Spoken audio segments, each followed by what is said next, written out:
Cerita horor Nihahuda part 2. Lanjut ke ceritanya berseru dah. Setelah sadar ia megenone, ya dia setelah sadar dari kesurupan itu, adiknya yang nomor 3 meninggal dunia. Dan pas adik saya itu meninggal, saya dan adik kedua tahu dan sadar bahwa adik saya di orang itu.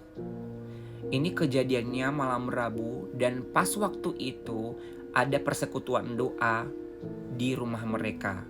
Kayak komisi perempuan gitulah, persekutuan doa. Belum selesai persekutuan doa itu, adiknya sudah meninggal. Dan tahu apa yang kami lihat? Aku merinding sumpah. Aku sama adikku kedua, kami kesurupan terus berdua. Katanya gini, "Iso ayah, mai pai ahi gue, mate nahi gu mapa. Iso ayah le aha demi saehema." Terus kami bilang, "Iza mae ibo tohnya gadulo dae bamate nahigu." Pas awai mawa dae bang, adikku meninggal. Jadi gini, bahasa Indonesia gini ya. Jadi di momen itu mereka kesurupan, dia bilang kayak lihat apa, dia akan mau pecahkan telur. Jadi kayak aku nggak tahu, ini mungkin kayak santetan gitu ya. Jadi telurnya itu dipecahin. Nah pas telurnya itu pecah, adiknya meninggal. Posisinya juga lampunya mati.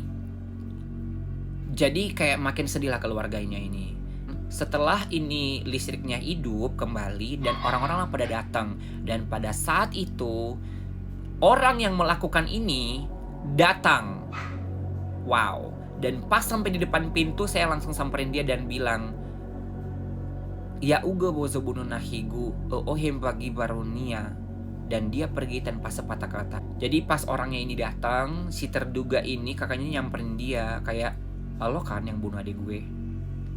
Sekitar 1 jam, aku kesurupan lagi. Aku teriak-teriak dan bilang, "Ma, ibunu ya odo, ma ibunu ya odo." Jadi pas kesurupan itu dia teriak lagi kayak, "Ma, aku mau dibunuh, ma, aku mau dibunuh," katanya. Dan masih banyak kejadian lagi. Setelah 2 hari kemudian, adiknya ini udah dikuburin. Dan ujiannya itu nggak hanya sampai di situ. Orang ini yang melakukan santet ini dia melakukan kembali, ya, ilau jui gowehenia. Ya kayak dia melakukannya kegilaannya lagi. Ihale tambu lewat tenahigu. Jadi dia mengambil tanah kuburan adiknya yang baru meninggal ini, ya, hadiah saya babarinnya, tapi diambilnya secara sembunyi-sembunyi pada malam hari dan ada yang ngelihat katanya. Besoknya datang pendeta 11 orang, karena sebagian dari keluarganya mereka ini adalah pendeta juga. Aku nggak bisa sebutin ya karena ini ada nama orangnya, ya. Dan kemudian mereka itu datang, terus mereka melakukan doa keliling di sekitar rumah tersebut. Dan setelah itu terjadilah keserupan ke salah satu pendetanya. Dan dia bilang, "Mihentika kemidaa nalee uhale noso," yang si kakak yang cerita ini. Jadi kayak, kalau kalian tidak menghentikan doa ini, aku akan mengambil nyawa kakak yang cerita ini. Aku nggak bisa sebutin namanya ya. Mereka tidak berhenti berdoa keliling, tapi mereka tetap berjalan dan berdoa, bernyanyi. Dan setelah itu, kakak ini pingsan kembali dan teriak-teriak seperti sebelum-sebelumnya. Gila, ini horor banget ya. Apapun yang ku bilang terjadi. Kayak terjadi dalam tubuhnya, kayak mungkin lewat si boneka itu lagi. Dan terlalu banyak sakit fisik yang sudah dia alami. Gara-gara kejadian ini akhirnya dia putus sekolah dan tidak ikut ujian nasional, ya ujian kelulusan. Dan ini terjadi karena iri hati, ya si pelaku ini melakukan demikian karena kebetulan orang tua dari si kakak ini adalah orang yang punya usaha.